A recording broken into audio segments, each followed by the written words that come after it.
All right, welcome back to another episode of Phoenix Edge. This is an RPG and gaming news podcast. My name is Hat. And I am Eric. And I am Stan. And today we are going to be talking about a lot of the 7 Remake news and updates that's been coming through the news in the last week or so. There's been some more recent stuff that's been released today as well, which we'll probably get into at a later date before the game comes out. So I guess at this point, maybe next week. But we're definitely going to be delving into some stuff today. And then we also are going to be giving our Trials of Mana demo remake. We all got a chance to play the demo, and we just want to give our thoughts with the demo and whether or not we're excited for this main game. And we also want to take a moment to shout out a recent Kickstarter from the Messenger development team. They're making a game called Sea of Stars, the new RPG. So we want to kind of go over what we've seen. I'm also going to be discussing a little bit a game I streamed yesterday called Pillars of Dust.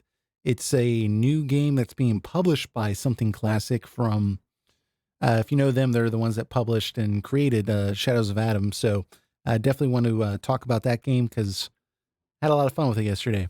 And we're going to wrap things up with guessing the RPG character. We have another RPG character silhouette grayed out for you all. We want to see if y'all can get it. Now, this one is going to be, I think, a little bit more difficult than last time, but I'm interested to see if any of y'all are going to get it. So let's go ahead and start off with our first topic here. We're going to cover first the shipping delay issue that people are talking about right now with the 7 Remake. So basically, if you don't know what's going on with that, essentially, there's been a lot of hubbub with, the fact that like things are being delayed and just pushed back, everything from movies to just general shopping, like people are just saying, hey, expect delays. We even saw a delay with Animal Crossing New Horizons, which is one of the biggest games out right now and for sales wise. And Amazon delayed that. Depending on where you are in the country, you may have just had a short delay, but some people apparently still haven't gotten it. So some people have started tweeting at Square Enix, what's going on with the 7 Remake? It's supposed to come out on April 10th. Is this going to be delayed? And Square Enix finally addressed it in a tweet and said that they're acknowledging the coronavirus will likely cause shipping delays for the 7 Remake, but they still plan on having the game come out on April 10th. But of course, they'll update us if they learn more information. So that's a thing that you have to kind of, contend with right now is if you're a big Final Fantasy fan, are you going to keep your pre-order if you're having it mailed, right, through Amazon or somewhere else? Or are you going to try to go to Walmart on April 10th? Like, where are we going to get this game? Are you going to buy it digitally? This is some of the stuff that we're having to decide here. And Amazon did comment on the shipping with games in particular because there was a lot of questions about Animal Crossings and then also the 7 Remake. And Amazon just basically said, hey, you know what? We've seen a tremendous spike in our orders over the last couple of weeks, obviously due to the coronavirus. And as a result, they've had to hire 100,000 additional people to meet this demand. And as a result, they're prioritizing essential items until April 5th. And then they're going to reassess that. Obviously, if things change, they'll change that date. But knowing that the 7 Remake's coming out on April 10th, what are you guys planning on doing? Are you all planning on going to Walmart? I know GameStop is currently closed, but they're taking orders, and I guess you can sit in the parking lot and they'll come out to your car. So I don't know how long they're going to do that. But what are y'all trying to do? Are you going to just get it digitally? Are you going to wait? What's y'all's So plan? how do I notify them? Do I go to the front of their parking lot, just honk and tell them? I have no Get the idea. message that like honk honk. They're like, are you here for a game? It's like, honk. I don't. Yeah, that's the thing. Like, how do they know? Maybe you're the only car in the parking lot. There was another thing where they said, like, even if you don't order on the website, if you know what you want, you can go up to the door and like a store attendant will like open the door and be like, yeah, well, what do you want? Okay, Final Fantasy VII Remake. Yeah, we have a copy. And then they'll come out and like let you swipe your card. I guess that's better, right? Because there's not, you know, you don't have to 100 people inside this cramped store, but um, So it sounds to certainly, me like we need a drive-through GameStop, is what you're saying. dude, that could be their new business model. This could just save things because dude, I'm sorry. Like, I hate when I go to a GameStop and like I get in line and I'm the second person in line. I think like, oh, like this is gonna take like 2 minutes. And like the guy, like there's like a 13-year-old kid in front of him. He's like talking to him about just like stuff that doesn't even matter. Like, like I was sitting there one day and like this GameStop employee was trying to tell this 12-year-old why Halo is probably not going to come out on the Nintendo Switch. And like they were like having this big discussion about it. And I'm just like, dude, hello, I'm trying to buy a game here. Like, so dude, I don't know. I guess you could still have that with the drive through, but I know it was a joke, but I'm all about it. Like a CVS styled GameStop, I'm in. Or even better, they come deliver it to us. Well, they already do that on their website, right? You can you can order it and they'll just deliver it to your door. No, not good enough. I want an employee to pull a game off the shelf, drive his car to my house. Like a Pizza Hut. Yes, like a Pizza Hut. Dude, I'm in. I'm in. I'm telling you. This is actually I would actually be okay with that. I know we're joking, but when I order it from Amazon and like the shipping facility is like a day away and it's supposed to come in on a day and it hasn't shipped yet, if I call them the GameStop the day of and they have it, and like somebody could just like drive to my house, dude, I'm in. That they obviously wouldn't be able to do that though. They would, they got one guy working the whole store. Anyways, we're getting off on a tangent. How are you guys Yeah. getting the Final Fantasy VII Remake? Well, for me, oh, go ahead. No, go ahead. Well, for me, I'm crossing my fingers and going with the Amazon pre-order that I already have. And if it comes in a few days later, it comes in a few days later. I've waited, 5 years since they've announced this game almost, so I can wait a few more days. Eric? Honestly, I don't know what I'll do. I have a couple major retails. I'm not sure what's a state with Best Buy, but I have one near me also. I don't think there's going to be a lack of stock for this. I don't think enough that they're just going to all fly off the shelves immediately. I think that yeah, I mean, I don't know. It's hard to tell with kind of And if the they do, oh well, I'll just have to wait till the next shipment comes in, or I can even buy digital if I'm being impatient. yeah. So I think that it's probably I think like Amazon in particular, because I have it pre-ordered off Amazon. I'm pretty sure if they're putting April 5th right now as the date when they'll get back to normal shipments, I'm pretty sure that I can just go ahead and expect that that's probably going to be pushed back further, right? Because it seems like this current state of affairs is going to be going on for a little while anyways. So I'm thinking that on April 9th, I'm going to see what's going on and maybe I'll get an idea of what's going on with Amazon. And if it looks like they're going to delay it, I'm just going to cancel my order. I'm going to cancel. I don't know if I'm going to cancel it, but I'm definitely going to get it digitally. I'm not with you guys. I'm not waiting 2 or 3 days. I'm getting it day one. And, Final Fantasy is one of my favorite franchises. So I wouldn't do this for every game, but I'm going to get it digitally and then I'll have it physically also. And I will just keep it in the plastic and put it on my shelf. And maybe it'll be worth something someday. Maybe it won't.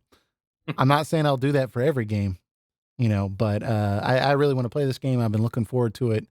And so that's what I'll do if I have to.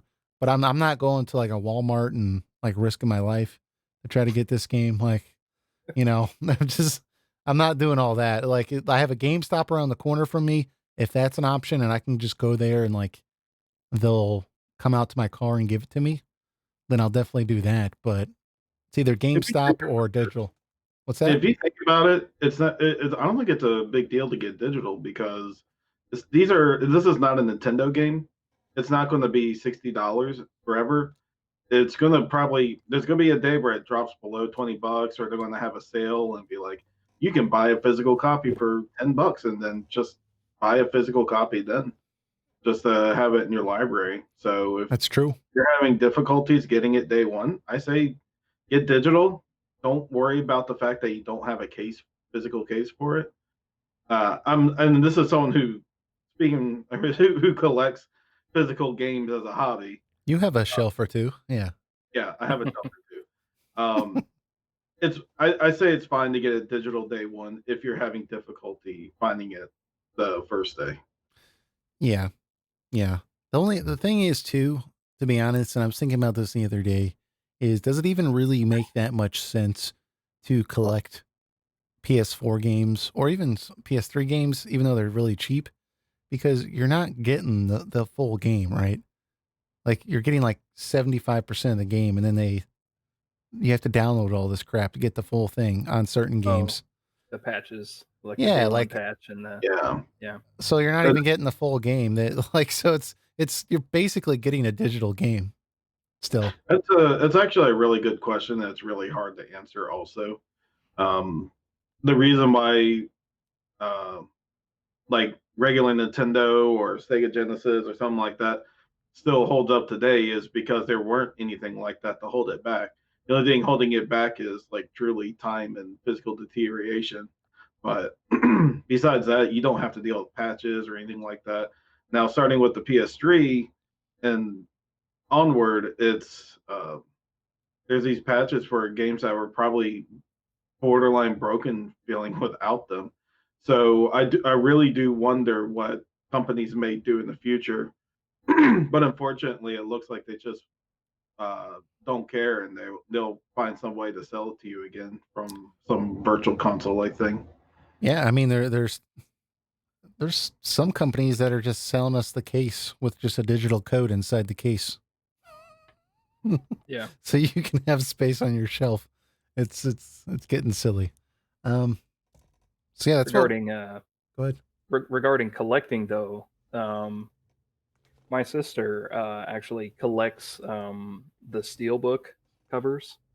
I don't know, for Okay. whatever reason, a few years ago she got really into that. Mm-hmm. And like because of to add to her collection is the only reason I like still have my physical copy of Final Fantasy 15 because I got the steelbook version. Oh boy. Like, and so now that's part of her collection. So yeah, unless it has some like physical um bonus, like a Like some art book or something, yeah, or just art a book or unique steel case. book or like yeah, something like that. It is kind of like a question like why would you collect Well, with these that, games? Yeah, it's like becoming less and less relevant unless there's like some kind of physical piece attached to what you pre-ordered, you know? with that version of Final Fantasy 15 that she has, you all have, that's a steelbook version. Imagine if you went out and you bought a PlayStation 4, right? And then you didn't have internet access and you plugged and you put in that game and played that game. Mm-hmm. That would be a dramatically different game than what you currently have today. Yeah, you'd be playing the Day one version. yeah, assuming it wasn't the Royal Edition. assuming you didn't have the patch data, then yeah, you're playing a unpatched version of the game, which is way different. So yeah, it's like especially for 15. Yeah. Yeah. So this is where I think you should rely on the ROM team again. Maybe they'll find a way in the future to extract up like update data from something, and you can go like on a website and put it on like on the USB.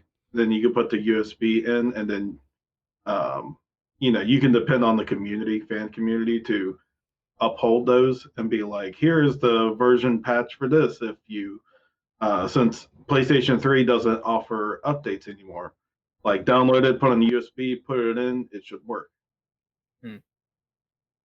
Because mostly people going back and playing these older games are people like us.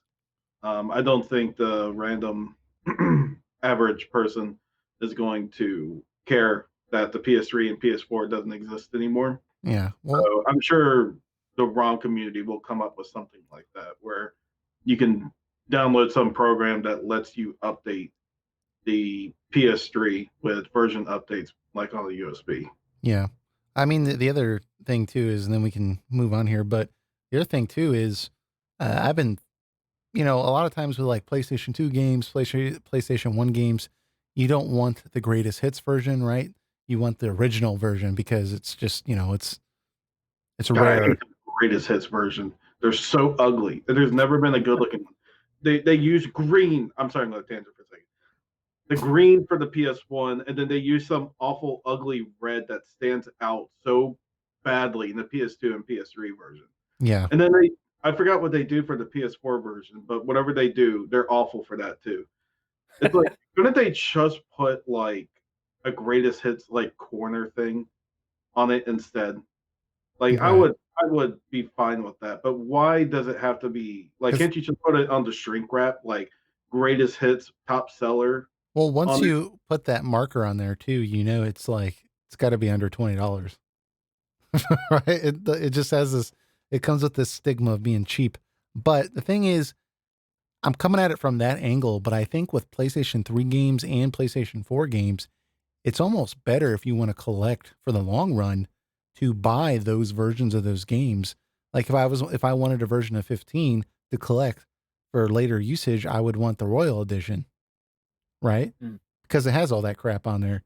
Or Sure. you want like the greatest hits version of Fallout or Skyrim because it's fixed all those numerous errors, so it's almost like backwards. I feel like with collecting with newer games, it makes sense to get those versions if you want to be able to play it anyways. So, But um, I do have one small note yeah, for this topic. The funny thing is when they announce that delays may be happening, both Square Enix Store, Amazon, stuff like that, all of a sudden, out of nowhere, the biggest first class edition FF7 remake was up for pre-order again. I don't know if it's still up right now. You guys can check and clarify for me, but this is a chance to get it if you were someone who unfortunately didn't make the pre-order in time. This may be your opportunity to again. It's expensive though. It's like $300, isn't it? Yeah. Yeah, I mean, but if you really want that cloud with a motorcycle, then I it might wonder be available. I wonder if it's because I believe they already charged people for that, so they like charge you in advance for that item and then ship it to you still on the release date. I wonder if they had more stock open up because they charged people but people didn't pay or their credit card information was like expired and they tried to get back to them but they didn't come back and so they had some extra stock all of a sudden, you know, because people who pre-ordered it didn't weren't able to pay. hmm. I don't know that for sure. That's just me suspecting because I think if they were going to have extra stock of that, they would have announced that like a lot sooner than 2 weeks from release. Yeah, I don't know. So I don't know. Well, I mean, yeah, it's a good point. I don't know. That's probably yeah, what it is. All I know is that people that spent the $300 or whatever on the Final Fantasy 15 version did not get a season pass to the that's DLC. crazy. Yeah. So you spent like $300, but then you still had to buy all this DLC too.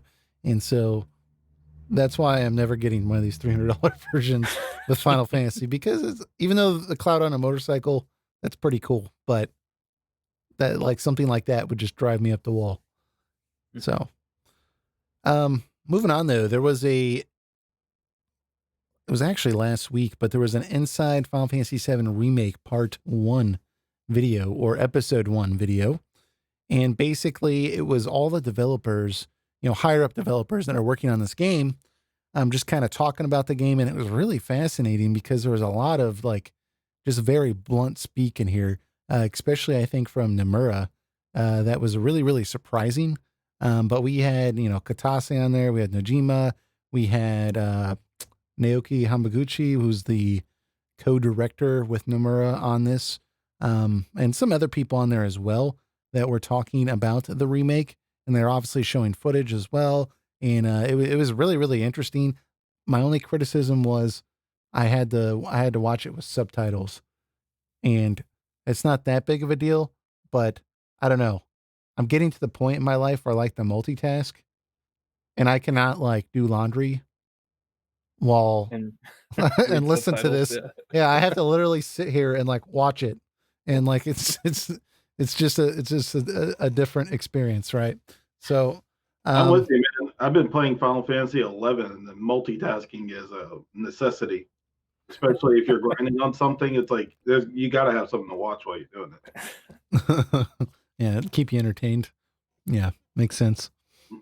But it's a 21-minute long video, so we're not going to break down like every 5 seconds because, that would take all night.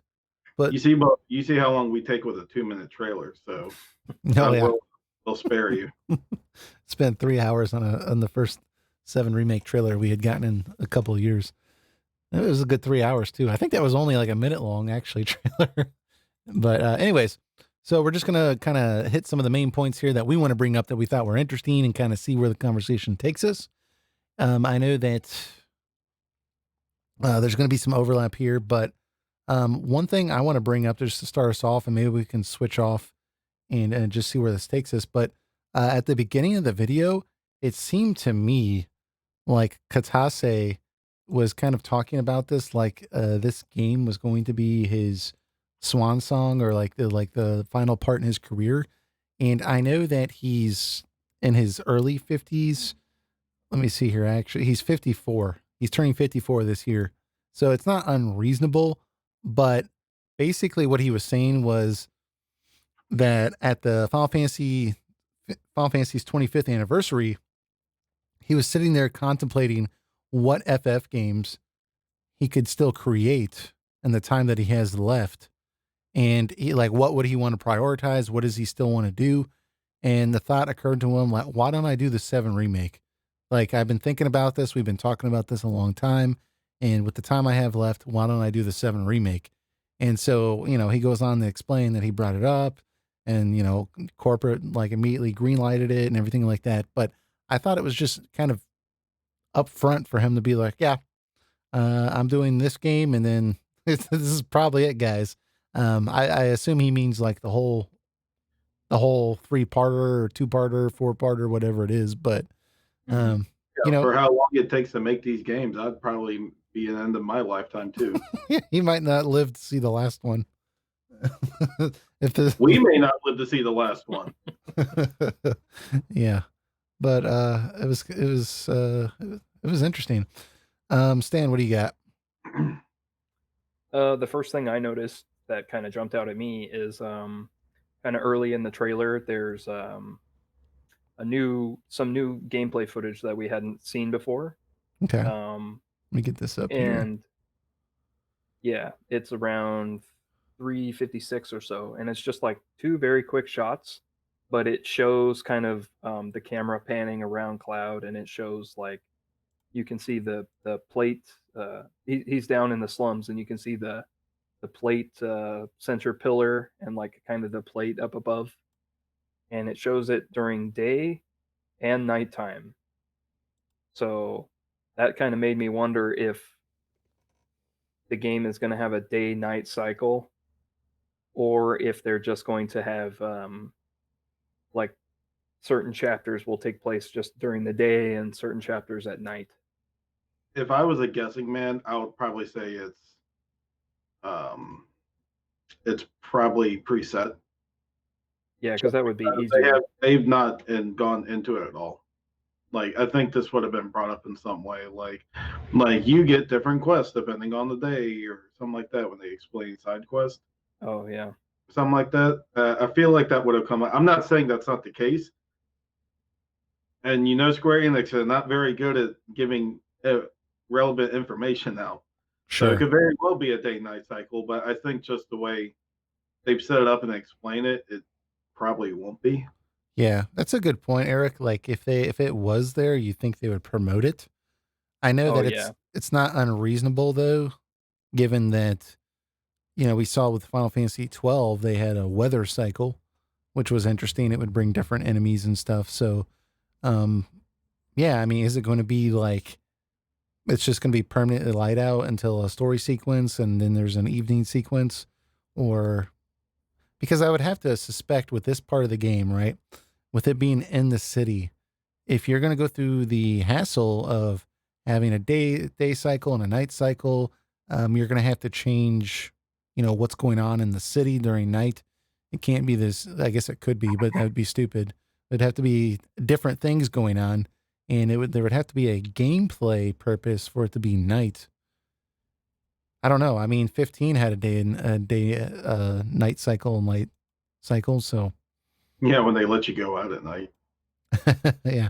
So I don't know. I don't know what the gameplay purpose would be if there's ghosts that come out at night, and that's why, But If it did, it would. I think it would have to be side quest related. yeah, that's what I think This too. isn't an open world game either, from what I see. It's a linear game where you can sidetrack a little bit. So I think the idea of a day night cycle is probably just not relevant Yeah. because Maybe like for part two, it might be more, you know, more reasonable because that's when you're actually leaving the city. But for part one, just being in the city, that'd be a little strange, I think, in my opinion.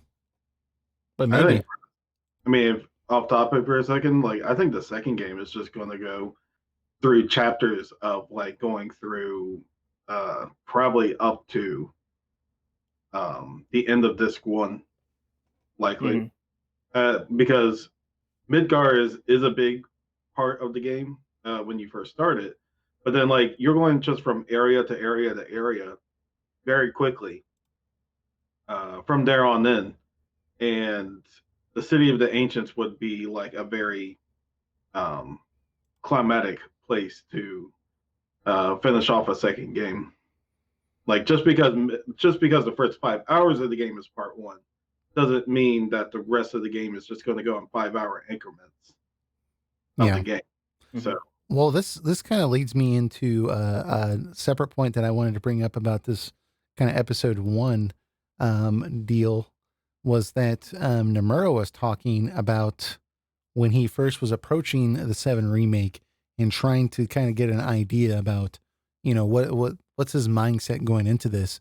And he said that he actually watched people playing Final Fantasy 7 on like I think YouTube, but he said online, like let's play videos, and he was just watching people stream the game, and he watched people play the whole thing, and he was like listening to their commentary and stuff. And before I get to my main point with this, I just want to say that must be really weird, right? If to think like, while you're streaming Final Fantasy VII, Tetsuya Nomura is like one of the people in the audience, just like, oh, is that what you thought about having children? You know, but anyways, but he was sitting there listening to people while they were playing this game, and he noted about Midgar was that um, he thought that it was well paced. He forgot how well paced it was, and the pacing of the story, but you don't actually get to see the top plate until like near the end of the game, and even then, you only get to see a few parts. Right. So that's where he was starting to think like, okay, like, wouldn't it be better if we got to like see more of the city? Right. And that was kind of like the inspiration was him watching other people play it and realizing like they really liked, running around Midgar and seeing what else was there. Like after you leave Midgar, where can you go to get back? And he thought like, okay, like this is a huge city. We should be able to explore this. So I think Eric's right that there was some different reasoning here for the pacing for Midgar segment, but I couldn't see them doing, 5-hour segments from the original game and dragging it out to 50 hours. We have like 6 games. That would be obnoxious, but our next game all takes place in Calm, the second city that the crew trip, goes to. the trip Now, from there are Midgar to different Calm. story moments that you never got before. You will now hear. Yeah. The, yeah, that would be the final boss can be like the Midgar zone or whatever. The, No, he's the final boss. You don't beat him either. You just get away from him. yeah, you just run past them and that's the end. Mhm. You get on a chocobo, and then it's a quick time event. You kind of quickly hit square Yeah. over and over and over. all seriousness though, I do want to bring up a side note here that let's compare this to the approach that Tabata took when he created Crisis Core or directed Crisis Core, and Nomura took with this game, right? Tabata had stated the only Final Fantasy game he has actually played besides 15 was Final Fantasy 2. He's publicly said that. He said for Crisis Core, he read a script of Final Fantasy 7, like, like production notes, like summaries of the characters, their background stories, like, stuff like that. And then that kind of guided him to direct Crisis Core. Now, I had things I liked about Crisis Core, but I feel like that game would have been even better if he had actually played the game, right? It wouldn't have hurt, Mhm. So here, Nomura not only having been involved with making the original, he like actually sat down and I don't know if he replayed the game, but he watched people play the game and like one person completely through, through the end. So that's actually like, putting in work there and like actually listening to find out like what people actually liked about this game to begin with. He didn't just start off with like his own notions of, I think this was like what the heart of Final Fantasy VII was, and just make it that way. Like he actually went out of his way to like see, what are people currently saying now about it. So I have to just say that like that's a much better approach, I think, than what Tabata took with Crisis Core. Definitely. Yeah. Yeah. Knowing the source material is already a pretty good step in the right direction. Yeah, it definitely helps. I got a couple more points, but Stan, you got another one you want to bring up before I? Yeah. Well, you touched on it already, but it was basically what Nomura said about opening up Midgar, like trying to give the player more area to explore. Mm. And so the gist of what he said at the end was in Final Fantasy VII Remake, you can't go everywhere in the city, but the area you can walk around in has expanded a lot, and the citizens and characters that appear are depicted in much more detail. And then he says, I think it is shown in such a way that the city will feel much more immersive than the previous versions of Midgar. So he says you can't go everywhere in the city, and so that's kind of like setting expectations. Like you can't. It's not an open world game, right? This isn't like Grand Theft Auto Midgar style, But he is saying that there's going to be some new places you can go to, but then also as we've seen from kind of a lot of the promotional material, the the areas you visit in the original game are going to be much larger. That's So basically what it sounds like to me. there's Yeah. more areas, but it's not completely open. Like there's going to be parts of Midgar you just can't get to because it's in the background, but it's not going to be like the original where it was literally a roller coaster till you leave Midgar. I think it's going to be, there's going to be parts of the city where you can go down alleyways and stuff like that, probably, but nothing, nothing, it's not going to be like Skyrim. Right. He did mention, not in this video, but in a different article, that there's supposed to be some kind of vehicles that he mentioned. So I don't know what that would be. Perhaps the motorcycle, or perhaps he's counting like the train. Although people don't really think of train as a vehicle in a video game sense. Yeah. But supposedly there's going to be some sort of Well, we've vehicle seen, that allows you to travel to different areas. yeah, we've seen a little bit of information that, obviously, yes, chocobos are going to be in this game. It wouldn't be a Final Fantasy game without chocobos. So, I'm sure that'll be one mode, but um, very cool. Very cool. Yeah. One other thing that I saw that I thought was interesting that's kind of clued me in a little bit with the Sephiroth, bringing in Sephiroth in such a big way in this game. Whereas in the original, you don't really see Sephiroth till the end of Midgar. It's been a source of controversy among fans. Was this really needed to bring Sephiroth in like this? A lot of people really enjoyed the reveal.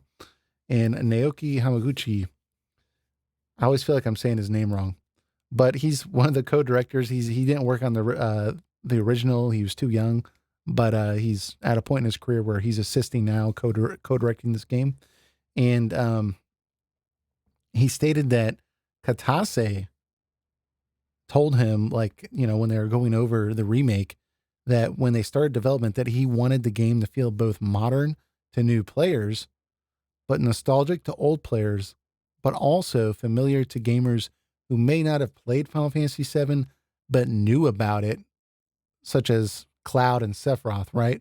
So therefore, he wanted these gamers to feel on board with the game and know what FF7 was about after just this game. Like, he wanted wanted everyone that played the game to not feel like they were like in Group B that like was not a real Final Fantasy VII fan. He wanted them to like get the umph of what Final Fantasy VII is about from playing this one game. And so during this, they're showing all this video footage of Sephiroth and Cloud fighting, right? And Midgar, or, just different images with Sephiroth and the fire and everything like that. And the fact that he specifically mentioned Sephiroth, like, to me, this tells me like that's one of the primary reasons why is like, Katase, just basically like we thought, like Sephiroth and Cloud are just like these iconic images known to people that haven't even played the game. And like they want that there so that people that haven't even played the game can like get excited. And I don't know if that makes me feel better, but to actually hear somebody say it, I thought was interesting. Well, what's the best way to get someone going through the genuine FF7 experience? To play the whole game. You actually do it the way that the story originally did it. It's like, oh, well, we want all the tropes of Final Fantasy VII all in the first game, just so everyone can associate themselves and catch up real quick. It's like, why don't you just instead, if you really got to show Sephiroth, if you really got to do it, just have him at the very end, just like the sword in the back of the president's back, and like you just see like a spirit of him or something like that, just like go off and vanish, like show some visual of him. And then that will create mystery intrigue for the second game for players coming in for the first time. Because the clear established antagonists are the people of Shinra, as far as we know. So just set Sephiroth up for the second game. Don't make him the villain all of a sudden of this first game. Because he wasn't the villain at all until that very moment at the very end of the Midgar segment where he actually becomes relevant. Like just to get people caught up with Final Fantasy VII, I think is a complete disservice to the intention of the original story. Well, I mean, we'll have to see how they do it. They might do it in a way that still feels satisfying. I mean, conceptually, I agree with you. If it ends up not being as good, that wasn't a good decision. That's not a very good reason, for sure. The fact that it's this well-known imagery that they feel like it needs to be in there. I don't, that's basically in so many words saying marketing, right? Flashing the keys. You know, Come on, get your Sephiroth. and I wonder if are they setting this guy up, Naoki Hamaguchi, to kind of take the reins eventually? Like, because Katase is 54, right? And then Nomura's, I think, in his mid 40s. So, like, they need they need some younger blood here to kind of like take the mantle. And with this guy co-directing the 7 remake, I wonder if after this, if he's going to be, one of the main Final Fantasy directors, because even Yoshi P's like 50, right? Yeah, late he's 40s, early 50s, yeah. Yeah, so he's not a spring chicken. So that was a tangent, but just curious. Yeah, it'll probably depend for Hamaguchi. It'll probably depend on how successful Final Fantasy VII Remake is, which Well, in terms of sales, I'm sure it's going to do amazing. I think it'll be fine. So that'll be a nice feather in his cap, if for then the company, and probably, like we were talking about earlier, whenever Kitase decides to retire, they'll probably be looking at the people he worked with on this game, Yeah. as the people to kind of take the Final Fantasy brand forward. You Yeah. know, going back to what Eric said, like about Sephiroth appearing in Midgar, I totally agree. Right. So, like, it's it is going against the original story to have the character revealed so early. And my guess is, like you said, it's for marketing and it's a gamble that they're taking. They're predicting that the new people who buy this game who have never played the original, a lot of them probably know of Sephiroth and Cloud and these characters. Otherwise, why would they buy this game? Right.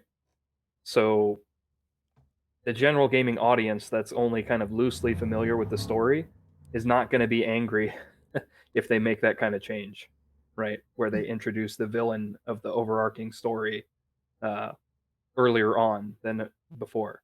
The people who are going to be angry or disappointed is going to be us, right? Yeah. The OG fans. But But they're one, but they're confident that they have our purchase regardless, right? And the thing, It's the new people that they gotta hook in, hook, line, and sinker. And the best way to do that is to kind of have the most recognizable aspects of the story added earlier rather than later. Because I can imagine if they didn't, right? If they treated the story as it was originally and Sephiroth didn't appear until part 2, you'd have a lot of people who got into 7 FF7 with this game, and they'd be saying, so I got to buy another game just to see the villain, right. like of this game, right? That would be disappointing to people essentially. But here's the thing though. So, Like I totally agree with you, but the thing is, I guess like I feel like for me to like specifically say whether it was a good idea or not is I got to see what they do with it. I'll give them that. Like mhm. until I see how it's implemented and what they do with the story, I can't. But I can't say that it's a bad execution. I can just say that what was originally there was really really good, right? So like you said, it is a gamble to mess with that. But what gets me though is if they're making these changes with the first game, and it's probably going to be great, but as we move into the next games, I imagine they're going to feel more inclined to make more changes, right? Because the first game, you're the pressure's on. You want to appease everyone, but when you get into the second game, it's like okay, like we can get a little bit more, we can do a little bit more and get and push the line a little bit further. And there's a point in this video, it's the Inside Final Fantasy VII Remake video, where Nomura's talking, and he says, and he's talking about the fact that they did change the story, and he wanted new fans and old fans, and we've heard it before, everyone to be able to enjoy the story like it's new. That's why they were making some changes. But he said then the second game's going to come out eventually, and I know some of the older fans already think they know what's going to happen, and then he laughs, and then they cut to something else, and I'm like, that was a very weird thing to do. Are you laughing because you're like, oh, you don't even know what we're gonna do with the second one? Like, it's gonna get crazy, But like if they're making these changes now with the first one, and it goes well, they're gonna be like very. They'll feel like the seal of approval is there from the fan base to just like go wild with the next one. Who knows? I mean, I agree that we need to see what the end product is because it could be fine. I mean, I don't think it'll change the opinion that they shouldn't have done that, but I can be like, well, it's fine with what it did. It was still well executed for what it was. But the thing that's always going to bother me ultimately is the inclusion of Sephiroth this early is going to be because of a business reason and not Yeah. from a creative standpoint, Yeah, Yeah. which is always going to feel a little fabricated. Yeah. it's a result of splitting it up into 3 parts, right? Because if they were able to make the game all as one game, right, which I'm sure they probably asked for, and then the company told them that's too expensive. Like you need to actually release this game on this console generation so that we can make money. We You can't know, put Sephiroth on the 7-Eleven cup if he's not in the game. Damn it! Exactly. Yeah. Well, they can. I mean, look, Nomura actually kind of addressed this a little bit, where he said that when they were looking at remaking this game, they were given two options. Option one was to make it an all-in-one game, but they were going to have to like streamline certain parts of the story in order to have it in this much detail. And so to make it one game, like he felt like they're going to have to skip parts of the story or quickly go through it. And that he felt like that would for sure piss fans off if they did that. So the only way to actually do it would be to do it in this parts like this. And I can see where he's coming from. I'm not sure if I'm completely on board with that. I think that it doesn't have to look this good and they could have still done it right. But where I kind of fall off with his argument is, dude, the first game's in Midgar. Like, Mhm. like, it's not like you're like, like you've expanded a lot. Like you're saying one thing, but you're doing another, it's not like, the first game's going up to like the first disc or something like, and like it's a complete game up to the first disc of the original. Like it's Midgar. Like, like, there's different spectrums here. You could have just remade the original game and not, I mean, it's cool that we're going to go have dinner with Jesse's parents. It's cool that like, there's going to be a Coliseum in like the wall market. Like, it's cool that we're getting that stuff. So it's not bad, but, I don't know. I sometimes wonder like, is it really, would it have really been that difficult? I mean, I look at games like Dragon Quest 11, not as detailed as this, but that was a very long game. There was a lot of content in there. Like, could they have not done? I think they're in a I, rock and a hard place with this because they release Advent Children, and this has created what people expect what modern FF7 should look like. And then you had the PS3 demo, showcase demo that came out that showed what the PS3 is capable of from Square Enix, and they used the opening of FF7 Mhm. as a demo. And when that happened, people all of a sudden went, "It's a remake! It's a remake!" And Yep. they're like, "No, no, no, no, no, no! It's not a remake. It's just a concept. It's just like it's just showing off the engine." They're like, "Remake, remake!" Yep. But that's essentially where it goes. And so now you've created this kind of expectation of what it you've made out of a remake. And I think at that point, if you just did something like a HD remaster, I mean, me personally, I would just want an HD remaster with like updated the polygon sprites and restore the backgrounds and everything. relocalize it. Yeah. Yeah, Mhm. relocalize it. I think that would have been like, and like update the UI. Sure. I think that, and give it to like a third party company to do it. I think that would have been That's like the ultimate way originally.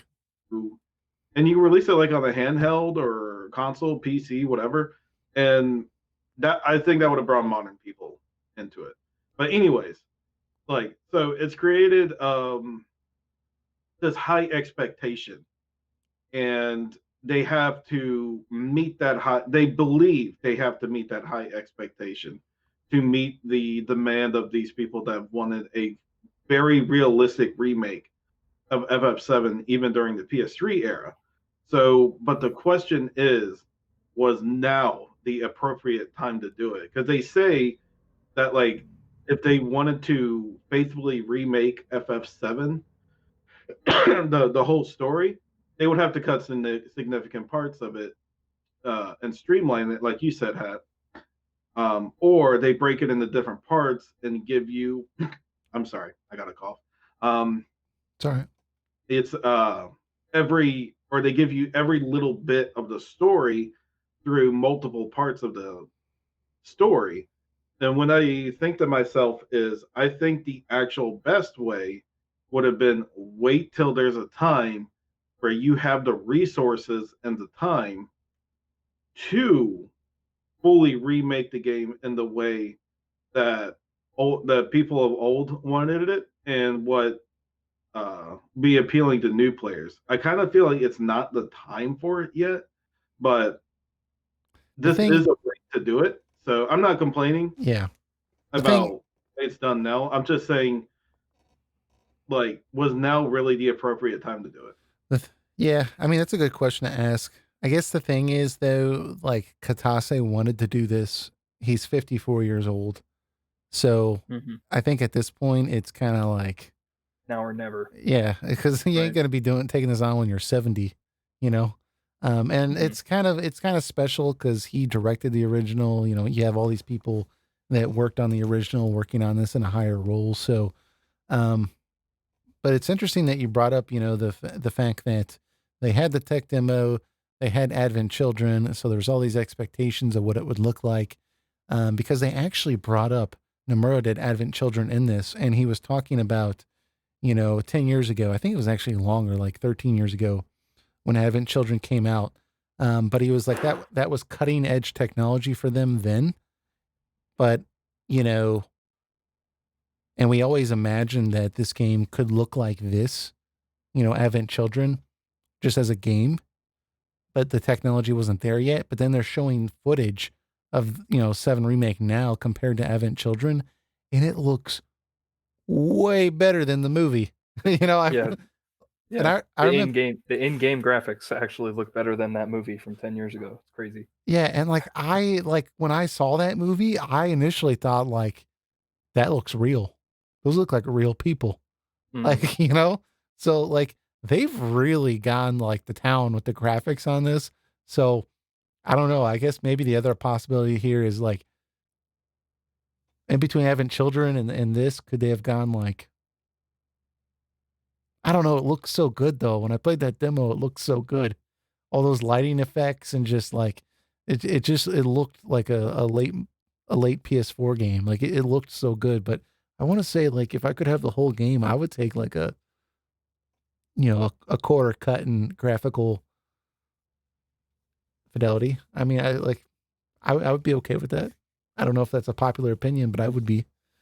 But you know what? They're doing what they're doing, and we'll have to judge it on what they put out, and kind of see how it hits us. I think that. Go I ahead. still think ultimately it's going to be a good product. It's going to be a good game. I don't think there's any doubt about that. And I think the story is probably going to be fine too. But I know FF7 fans, including us, are going to nitpick the things they did wrong or did better, or something like that. That's inevitable. But I think at the end of the day, it's probably going to be a good product, and this is going to be a good trilogy, and everyone's going to go out and buy it. It's going to be a successful product. I don't see how this can fail. Like FF15, we kind of I know I myself personally created like an unrealistic expectation for it, for the kind of stuff we'd be able to do in the game, and we got almost nothing. That What? But were your expectations unrealistic? I mean, I feel like there were certain expectations that were kind of realistic with 15, like for it to make sense. well, I was expecting to go to multiple regions. I didn't think what we got in the episode Duske demo was literally 1/3 the game. Right. So that put me off greatly. Like I thought we would travel to like multiple regions in the game. We could just like kind of like backtrack to other places, but I don't know. I was dead wrong about that. But I mean, I think it's pretty clear what we're getting with this product. So think I don't think there'll be any real negative hidden surprises. Yeah. Yeah, or unless it's like surprise, it's only a 7-hour game. With 50 hours of nuisance at the factory side quests. Yeah. Yeah, if you do all the side quests, like kill all the rats with your Buster Sword, Un- maybe you can make it 12 hours. Unwanted Nightmares says, I expected 15 to be like versus 13. We all Yeah. did, buddy. We all did. You know what though? 15. This is a tangent, guys. We're having tangents tonight. 15. Like a month before the game came out, they put out that Omen trailer. If you guys haven't watched it, go watch it. It's a sick trailer. It's like 5 minutes long, called Omen trailer. It's got this sweet, like surreal, like I don't know how you want to call it. It's just like an awesome soundtrack behind it. And it's telling the story of Noctis and Luna and King Regis, and none of that was in the game. That wasn't even the story of the game. Like, if you've never played 15, you could go watch that trailer and it would not spoil the game at all, because If that's you not, see a facepalm and a physical manifestation, it is that. yeah, it like literally is like, I feel like I feel like when I try to tell people that have not played Final Fantasy 15, I just get like very over the top dramatic, because I just like feel like I'm not emphasizing how much that trailer has nothing to do with the game. It's literally a different game. Like, there's not even remotely anything at all that has anything to do with the game. Like, it's a different game. And I know somebody will say like they patched in parts of the trailer. Basically, they patched in Noctis one night will have like a dream, and he has the dream. It's that trailer, but like they patched it in like 6 months later because people were complaining. Yeah.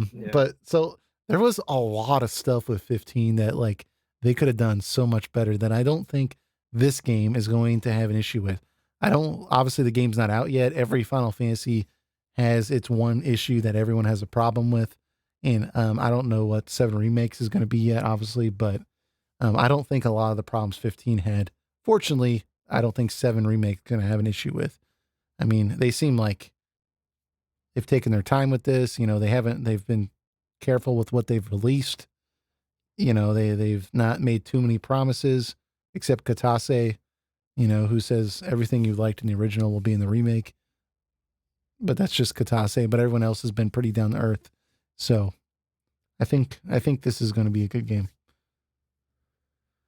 I mean, it's like Kingdom Hearts 3. I think like it's a complete experience, the third game, but there was a lot of disappointing things about it. I think that's the worst FF7 remake will be. Like it'll be a complete package. It'll just be like, but there may be things that are like, man, they're like this part was like more underwhelming than it should be, and stuff like that. But I don't think it'll be awful by any means. Yeah, I think honestly, I think this is going to be like a new course for the series. Like I'm hoping this is a new chapter. Like they've had issues in the last 10 years. It's been a bumpy ride. Technically really like 15 years. It's been a really bumpy ride with them making okay releases, pretty good releases, and bad releases, you know, and have to go back and fix it. And I'm hoping that this is just, you know, a step in the right direction. Speaking of a step in the right direction though, with Square Enix, did y'all play the Trials of Mana demo? I did. I did too. Stan, did you get to play it? I did. Yes. I got Yeah. detailed thoughts, but like just a short synopsis here. I really liked it. like I like I don't know. I don't really like the Super Nintendo game that much. I liked the demo a lot. Like I felt very nostalgic playing it. Like I felt like it captured a 90s RPG feel, and like I just really enjoyed it. Once I turned the voice acting to Japanese, by the way. But All right, you want to hear what Negative Nancy has to say about it? yeah. I loved it. I absolutely loved it. It really takes me back to that PS2 era of action RPG type games, which is a good thing. That's not bashing it. That's absolutely complimenting it.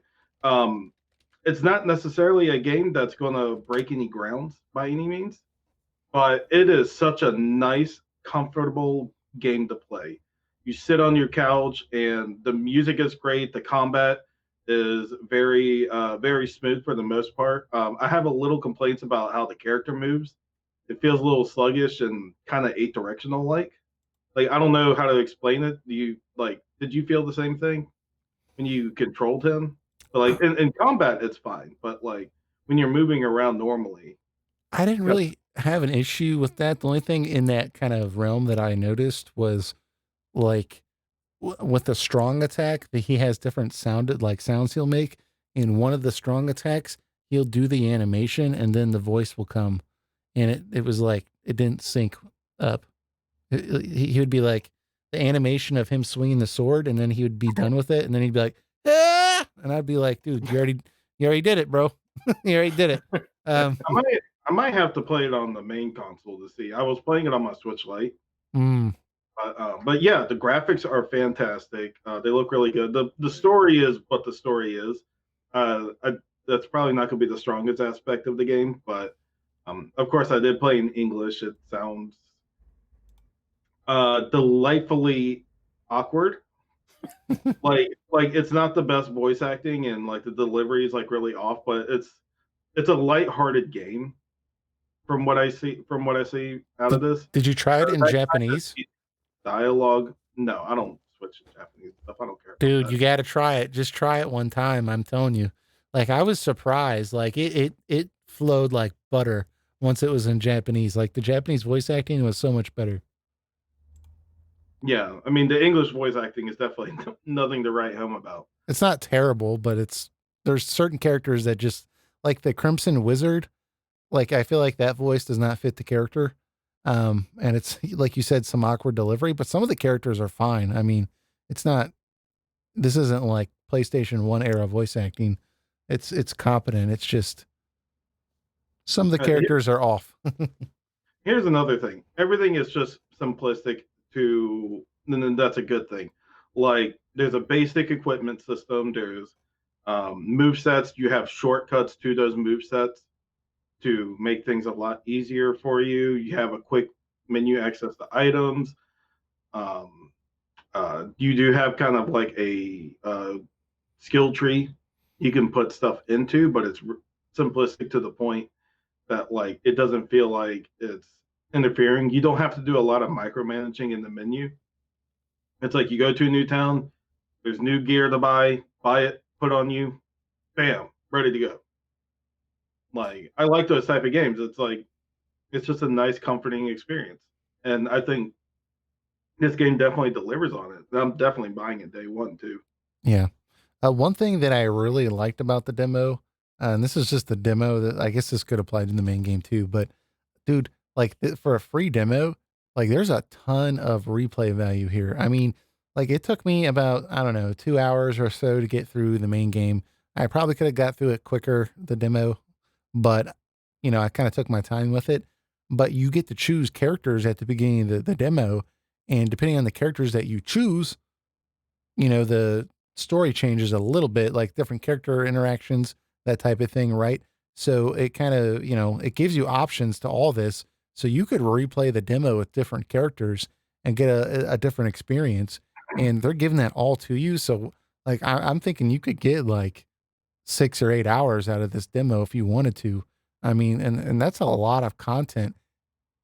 And I want to bring up that it was said that the reason for Octopath Traveler's multiple characters not interacting was it was going to be too difficult, to have all those characters with like unique dialogue depending on who's in your party. Mm-hmm. That was one of the reasons given. And I understand this story is somewhat simple, but this game does it. It does. Yes. It does. So I'm just like, I don't know. So what do you think, Dan? I'm a sourpuss over Octopath Traveler because that game did so many things right, except that one thing. But anyways, back to Trials of Mana. But yeah, man, like there's so much content here, and it carries over into the main game. So, I mean, there's really no reason not to download this. It's free. Try it and see if you like it. Stan, did you like it? Well, I guess it's my turn to be the negative Nancy. Oh man. Oh man. So you will get the hate. Yes, if all you Trials of Mana fans can direct your hate at me this time. Did you ever play the original first off before we get into this? Okay, so I have never played Seiken Densetsu 3 or Trials of Mana as it was localized for the Mana collection. Okay. I plan to play it at some point. But you're not like a sourpuss enthusiast that like, you only want the original. Like this is. Oh no. This is coming in fresh. Okay. Yeah. I've never played the original, so I'm just taking this for what it is. I did play Secret of Mana though quite a bit as a kid growing up, and I really like that game. Flaws and all, that's not a perfect game either. So I guess I'll start with what I like about it first, Okay. which is the presentation minus the voice acting, which we already touched on. The voice acting is not great, and I'm like you, Hat. I'll probably be changing it to the Japanese Dude, the Japanese if is I so play much through. better. Yeah. Yeah, It, well, I'm going to play hard mode by keeping it on the English track. I I usually play the Japanese games in English if English is available until there's unless there's like 2 or 3 characters that bother me, then I'll switch to Japanese. And in this game already, and it's just the demo, right? It's the 2 We characters have you picked. there's Okay. the character who talks with like the baby speak, Yeah. like, and so that's obnoxious. Yeah, So that was one already. again, that And then there was sounds much better in Japanese. Keep going. yeah, and there was no other character that bothered me to that degree as much as that one, but overall, like it doesn't seem up to like this is not Dragon Quest 11 or even like a typical Final Fantasy game standard of voice acting, right? It's clearly like a tier below Mm-hmm. that, you know. Yeah, I would So agree with that. yeah, but it's not terrible. Like it's serviceable. I'm not like cringing at every single line, you know. It's just kind of feels a little off, like so. I agree with Um, that. yeah, but the visuals and the other audio, the music, is like great. Like even though it's a full 3D game, just from looking at it and listening to it while I was playing, it feels like a Mana game, right? And Yeah. that's really cool. That's like the biggest positive I would say. Like they took a game that was, you know, SNES 2D sprite based, and now we have a three-dimensional world character model, you know, 3D character models. You can rotate the camera and everything. It's not a fixed camera, and yet it still feels like a Mana game due to the graphics, like the art direction and the music with it. So that's really cool. And I haven't played that game, but even from my experience with Secret of Mana, this is able to feel familiar, you know? Yeah. So I think that says a lot. And what's crazy is I see a small segment of the internet, a small segment of people criticizing the graphics because they're saying that like the textures are too simple, or like you can tell that it's like a low budget game because sometimes you'll have like textures like in like the town, it looks like a wallpaper bricks on the front of buildings and stuff. And like I'm like, okay, like I know what you mean, and that like that's a, you know, kind of a dated style, but like Yeah. it's used so well in this game, at least from the demo, that I don't get the impression that they did that because it was like a restraint on the budget. Like I feel like they did that artistically. Like the areas in between like the towns and you know, as you're traveling, and even the towns still feel very alive and very like vibrant with stuff running around. And like I don't get the impression that like this was like a low, I mean, it's clearly not as high budget as, you know, Final Fantasy VII Remake, right? But back to one of our earlier podcasts, somebody had asked, do you like graphically detailed games? Like, what do you prefer? And I had said that, like, I like the game to be fully realized, you know, whatever its intended graphical fidelity was. So I want to play Witcher 3, for example, in the best possible version I can play because that's what it was designed to be looked at. But, you know, for Octopath Traveler or something like that, like that game looks exactly as it should, and I don't need it to be Witcher Mhm. 3 level graphics, right? And the same thing with this. Like I feel like this has been fully realized for what it's intended to be. Like this looks every bit as what it should be, and I don't feel like it's being restrained because I can't see like the grains of sand in the desert. I mean, like like you know, like it feels like it should be. Like I feel like if you threw like this might, you guys might fall off on me with this, but I feel like if you threw like Link or like Mario into here, like I feel like it would just like it would just fit with that feeling of fun, right?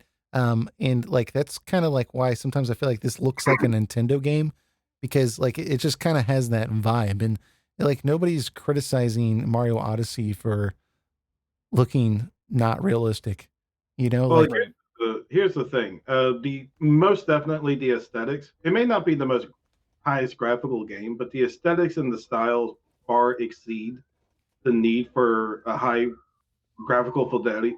fidelity push.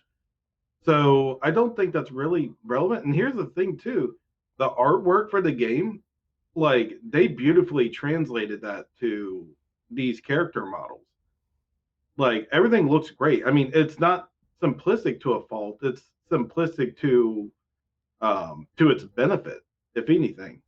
yeah, Like you need really high texture, like anime characters, like something like you see maybe of the new Tales of Arise or something that comes out. For something like this, no, it's meant to be a simple game, and it shows that also in its aesthetics yeah. and I think, everything about it. Just like it's not like it's a mid-tier budget but I game, and it does everything it can to make it look good, and I think it still succeeds in that regard. I think you could make that type of budget constrained feel uh, to the Secret of Mana remake because that game, while still wasn't that bad, it like there were clear issues like the characters' mouths wouldn't move when they talked. The faces were very wooden. I mean, there was definitely a feel to it that felt like this some more resources could have been put into it to make it, what we were hoping, right? But like I don't get that the impression I got with that game is not what I got from this demo. So I think this is a much higher quality. Like I feel like the developers actually had fun making this. Yeah, me too. Like the Secret of Mana remake was most definitely a hollow remake. Like that was just make it work and get it out of there. Like this is a genuine. This remake comes from love type of experience. Like this isn't like just put something together and get it out there. Like just make a 3D model of this character and just get it out the door. Like Yeah. the team got together and said, "We this game is like one of the most favored games in the series. We have to treat it right." Yeah, Hmm. And it definitely shows there. yeah. Um, Gameplay wise, I didn't really have any issues. I mean, I played on normal, and this is a demo. Like I don't expect it to be like the end of the game boss difficulty. Hmm. So I didn't really struggle. Again, I had it on normal. I guess I could have put it on the hard setting, right? And maybe it might have been a little bit more difficult, but it's a demo. I don't expect it to be that difficult. So I didn't really have too many issues with the gameplay.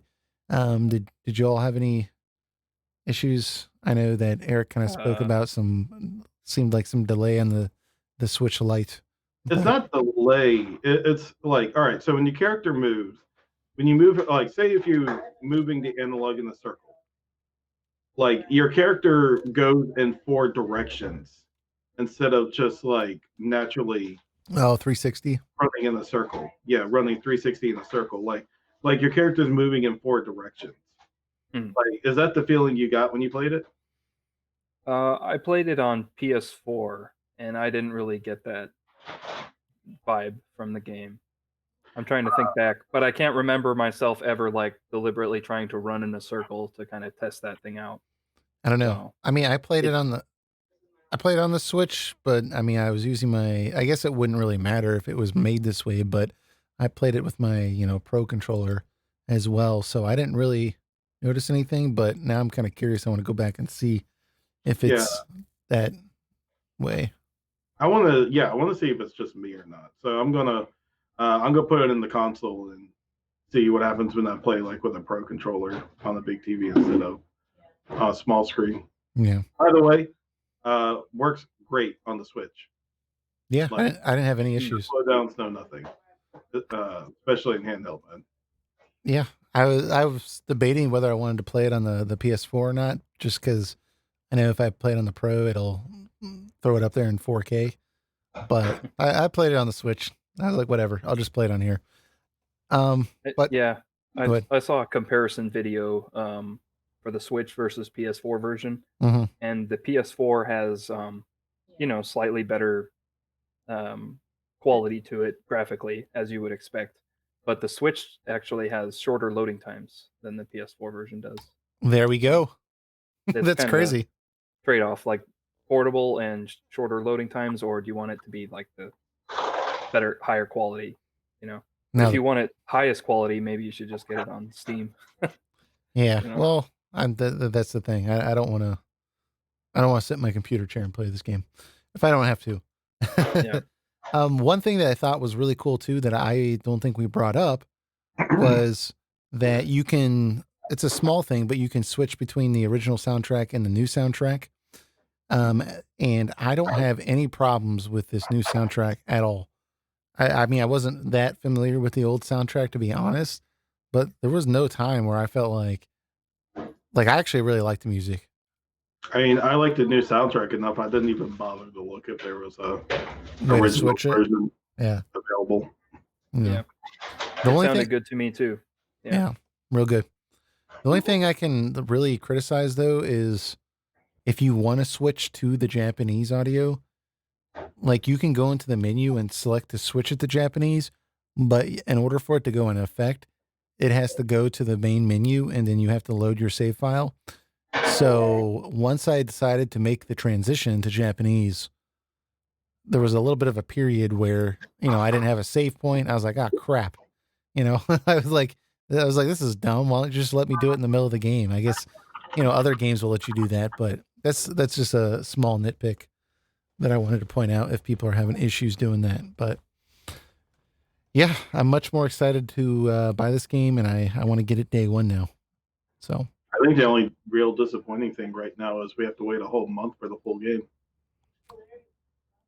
yeah, I mean, I feel like you need to put it out now.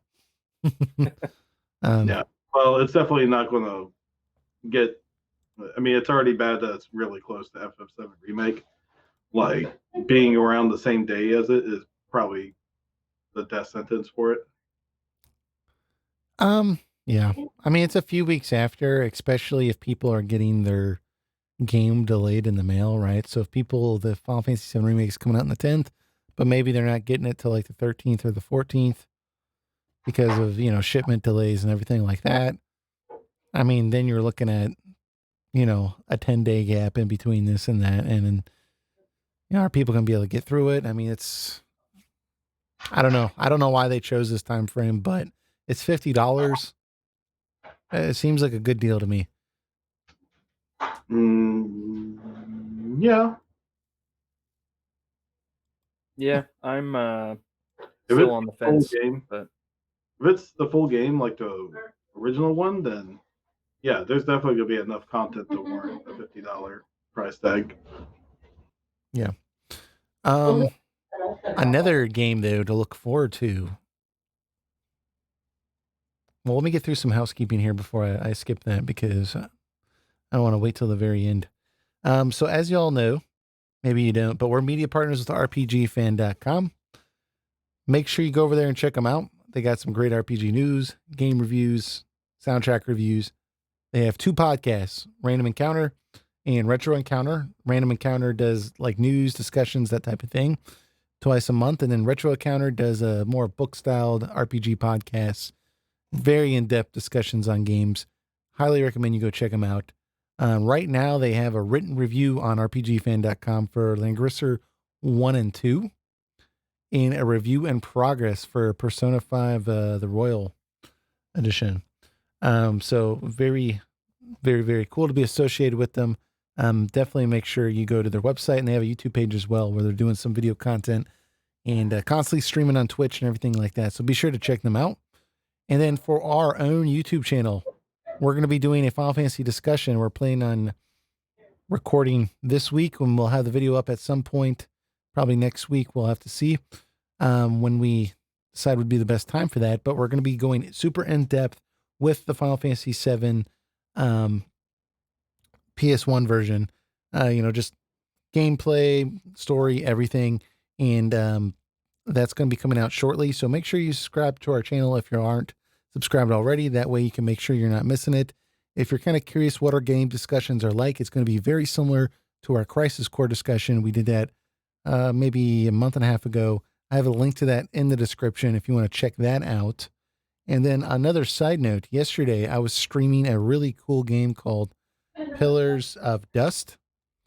And this game is a game that we were given a free code from Something Classic. They're the developers behind Shadows of Adam, the indie game. They're publishing this game from Retrux Games, I believe is the ones that developed it.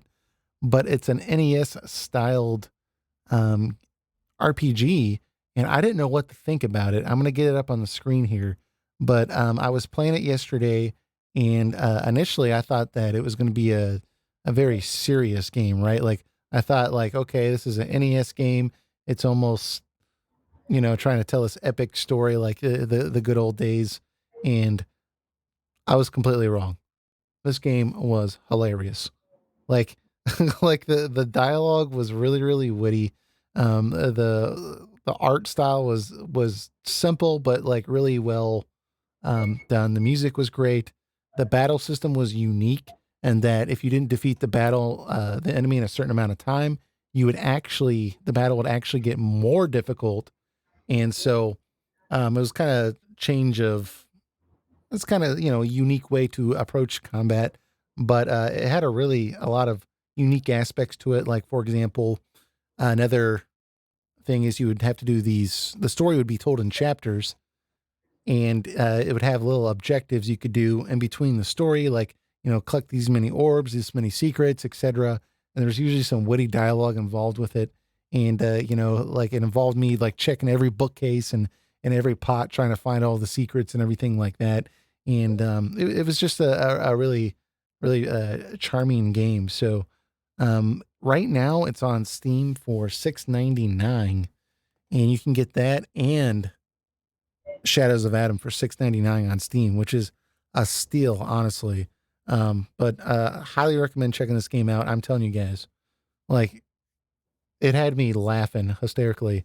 You can go check the stream out, but there was one quest line where the chapter starts off where I'm in a town that's got all these dogs running around, and I find the mayor, and he's the mayor of the town, but he's the only human in the town, right? The rest of the town's just dogs.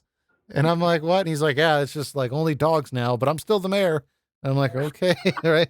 So he's like, but like, if you wanna pass to get out of here, you have to go talk to this head dog. So I find this dog called like Fidux or something like that. And so I talk to this dog, and the dog wants me to go rescue his frisbee, because his frisbee's been stolen by this wizard in the Tower of Pain. So like, I had to go climb this tower and get to the top. I had to defeat the wizard to get the frisbee. And then after I got the frisbee, return it back to the dog. And then the dog gave me a pass to get out of the town. And I was just like, dude, this is just like, this game is hilarious. It's just, it's so much fun to play. And I strongly recommend you guys go check it out. A lot of fun. But another indie game that we want to get into here is going to be, it's called Sea of Stars. Eric actually brought this up to me. Eric, so do you kind of want to give some background, and then we can kind of discuss it? Because I got some cool stuff I want to bring up about this too. Well, it's technically a prequel to the game called The Messenger, which was like a Ninja Gaiden NES inspired type game. This one is like, I don't know what to make of it so far, but the sprite work that they're doing on this game is so gorgeous looking. I could not keep my eyes off of it. Yeah, and it's like, sorry, I just can't believe how beautiful it looks. Like, that's like the biggest point for me here, and it's from credible developers on top of that. So I have good reason to believe that it'll be a really good game. It kind of reminds me of Crosscode a little bit, mm-hmm. in its approach, but the level of detail here in its sprite work is just absolutely phenomenal. And I'm definitely going to keep my attention on this. I hope the Kickstarter and everything is successful, um, and we get it in maybe 2-3 years from now. Well, here's the thing. Like, I'm with you, right? Like they've already made The Messenger, which was very a successful indie game. So we know that they have experience getting the job done. This is obviously a different genre. You know, before that was more of a side-scrolling action game. This is a RPG, JRPG, which they said is their favorite genre. But we know they're able to get the job done, and their Kickstarter is just very, very professional because they have a lot here to show us already what the game's going to be. You know, a lot of times with Kickstarters, they got like some images, like maybe some slight gameplay, and then like that's it. This, they've already done a lot of the work for the game. So that's number one. So, you know what you're getting into if you're supporting it, but also the level of organization involved with it is just impressive because they announced this, I think, like 2 days ago, and like just the first tier to make sure the game came out. I think they wanted like $90,000. Okay, and they hit $90,000 in 7 hours, which is incredible that it would get that much money in 7 hours. And the developers posted an update on their Kickstarter page and said, "Hey, like we expected to hit the 90,000. Like we were pretty confident about it because you know we have a lot of fans that really like The Messenger, but we did not expect it to hit it the same day. So as per our agreement, we have to release the next tier because they have it hidden off, right? So the next level is like I think $150,000, and if they can get up to $150,000, they're going to have cinematics in the game, like drawn cinematics, and they already had a trailer for that prepared. Okay, they went out and hired the company that they would get to do the cinematics. They had to make like a 3-minute long story trailer with music and stuff like that with these characters, and it's a conceptual trailer, but they already had that ready to go, just in case they hit that tier real quick. So like I feel really comfortable giving them my money because I feel like the game's actually going to come out. You know, it just speaks to the amount that they're showing and like the amount of preparedness that they have here. That like I'm frankly I'm kind of impressed. Yeah, me too. I mean, if you even look at the combat system, it looks really fast paced, but still turn based. The way the battle is set up and angled, it kind of reminds me of like Breath of Fire in its approach. See, And that looks, I mean, that's definitely a positive to me. yeah, yeah, I didn't even make that connection. That's a good point. One thing that stood out to me was like this just really reminds me of Chrono Trigger. Like the art style looks very detailed version of Chrono Trigger, and maybe not the sprites, but like just the world and the battle system as well, just with the UI, anyways. And what I thought was interesting was like these days you have all these developers that are making these games, and they're literally calling it themselves like the spiritual successor of Chrono Trigger, or highly inspired by Chrono Trigger, right? And they build all this hype up, and the games never live up to it. And it's almost become like a trope now that it's like, oh yeah, your JRPG is going to be Chrono Trigger. Yeah, They they've got to stop saying that. They got to just release their game Well, that's the thing. and let history determine that. That's the thing. I mean, we haven't played this game obviously, but like this team has not. Nowhere did I see Chrono Trigger written on their page anywhere, but I've seen all over the place. People are just looking at what they actually presented and saying, this reminds me of Chrono Trigger, right? Whereas with like I Am Setsuna, like you could watch the trailer, you could like, you would see nothing that looks like Chrono Trigger. And like even play the game, you don't really see anything Chrono Trigger like till the end. Um, but like they're not making that connection, but they're like actions speak louder than words, and they're just like showing it like, here's what we have. Hope you like it. And people are like, this reminds me of Chrono Trigger. That's a very good connection people are making of their own free, will. I think that just, I don't know.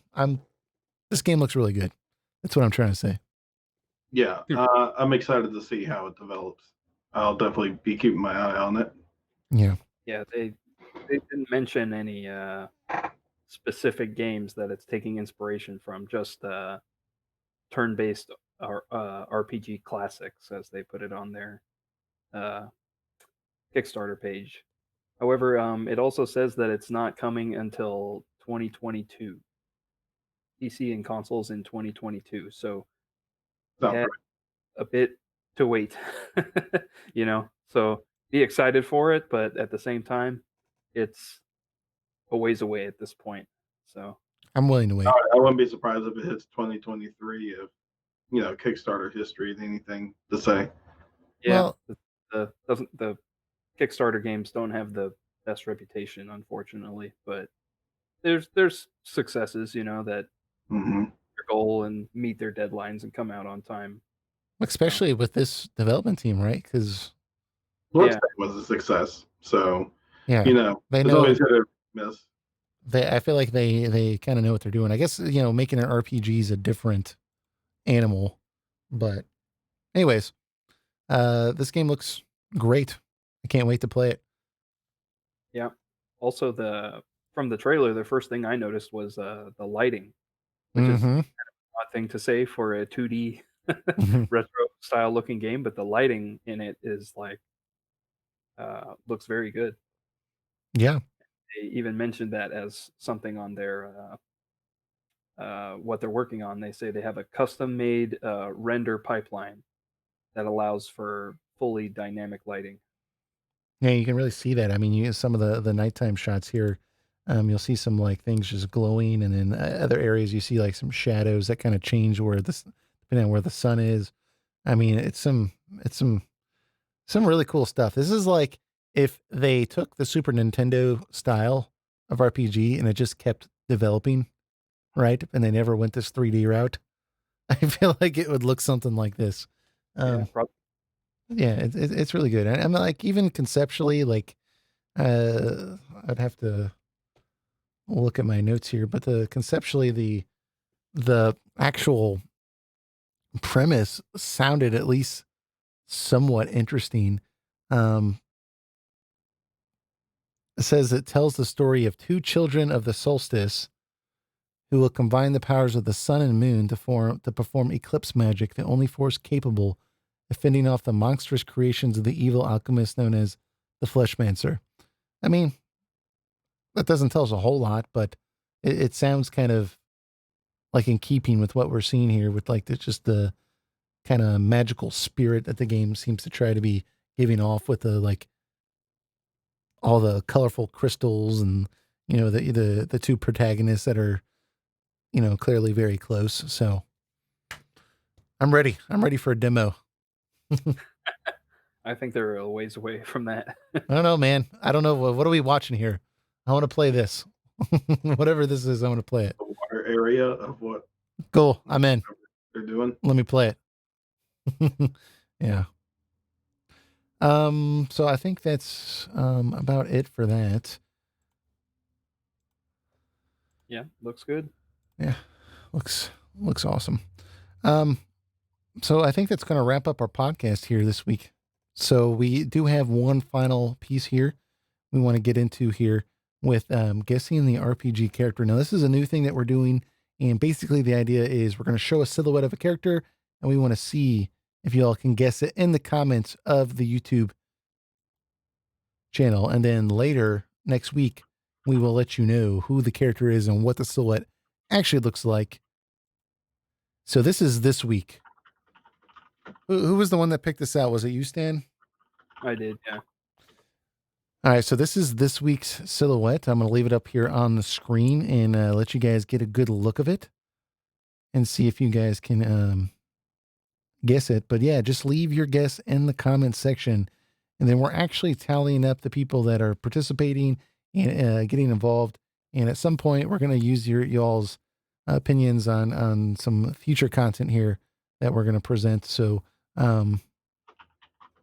definitely appreciate those of you that take part. But that's the image. Ooh, who could it be? All right. So I think that's going to wrap us up for this week. Next week, we are going to have some more topics to discuss, probably some more 7 Remake stuff. We got to get it in before the game comes out. And we currently have a date that we're going to be recording our Final Fantasy VII discussion, and we'll let you know probably on the next podcast what date you can expect that video. But until then, we appreciate you all watching, and we'll catch you all next week. Take it easy, guys. Take care. See you next time.